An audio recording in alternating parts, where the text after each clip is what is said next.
Hello, this webinar is brought to you by ZignOne. Our speakers for this webinar are Idil Chakim, VP of Media Analytics at Nielsen, and Debjani Deb, CEO and co-founder of ZignOne. And with this, I'd like to hand over the mic to Debjani.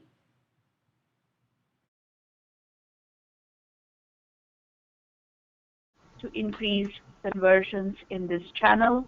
What does it take to take that user that's logged into your app or is on your mobile web to completion and success? Our vision of that journey of the user logging into a mobile device, going to a brand's website or app, and how we can take that user from that point in time to a successful endpoint for both the brand and the user. And we will finally end with some examples that come to our minds in regards to forward-thinking steps that retailers are taking today and where it can go. And as Sona mentioned, that we would love this to be, lots of questions at the end because it would be nice to have an interactive discussion. So I don't think I'm saying anything new here. M-commerce is today 19% of all e-commerce and growing very, very fast. Every retailer that we speak to talks about the fact that this is the highest rate of growth they have seen in a while. And as this holiday season has gotten underway, the predictions are already huge for 2015 holiday season, where these numbers will be higher than what we see on this page. So suffice it to say, mobile will be and already is a significant portion of online revenue and probably is the highest accelerator in online revenue today. We find that desktop is somewhat at a decline in regards to the traffic it is generating, specifically this Thanksgiving that just went by. So the rate of growth is significant. It's in the double digits, and depends on who you are. This is continuing to be strong and growing. So the point really here is that what do we have to do to enable this growth further, given that the tea leaves are already telling us that it is going to be significant. We've been talking, Idil and I, to a lot of retailers.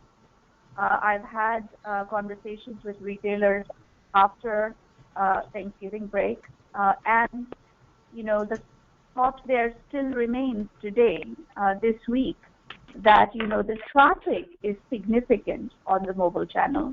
Traffic is growing on the mobile channel. However, conversion remains a problem. They are there, they're browsing, they're looking for information, they're looking at their favorite object. However, they're not going to the endpoint of hitting that buy button. And why is that? So I was speaking to a specific top 10 retailer yesterday, and he told me 35% of my traffic this Thanksgiving came from mobile, but the conversion numbers remains at 10%. And he also went further to say it'll be catastrophic next year, 2015, at the same time of the year, if my mobile traffic is around 50% or higher, and my conversion still lags in the same way. This is a very, very, very significant issue at this point in time, and what needs to happen to close that gap between the ever-growing traffic on this channel and the conversion numbers that remain low.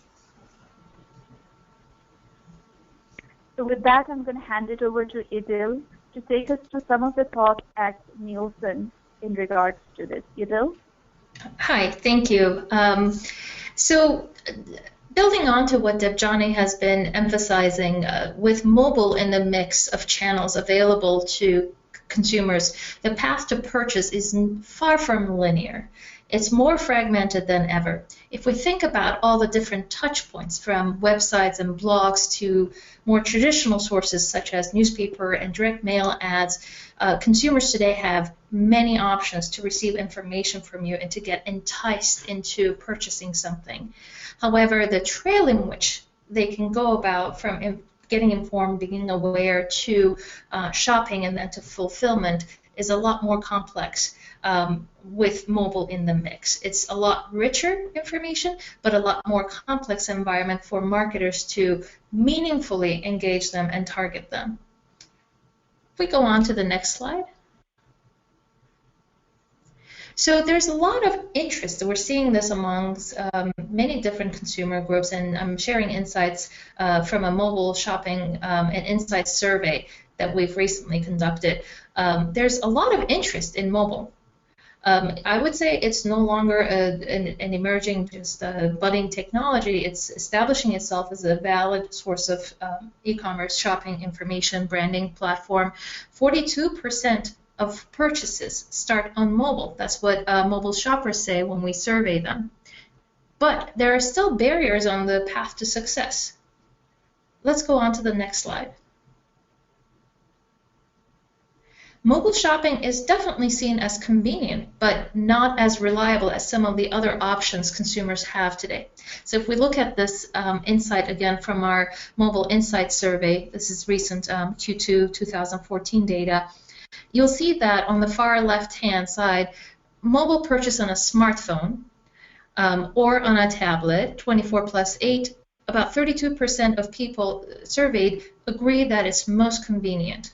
And that's a strong number as compared with, say, a more tried approach, perhaps laptop and desktop online purchases. It's still a strong, significant number. It gradually drops as we go down the scale of fast, easy, overall favorite, and look at the numbers for most reliable. In-store purchases definitely score a lot higher in terms of being seen as most reliable, whereas mobile numbers are a lot more humble.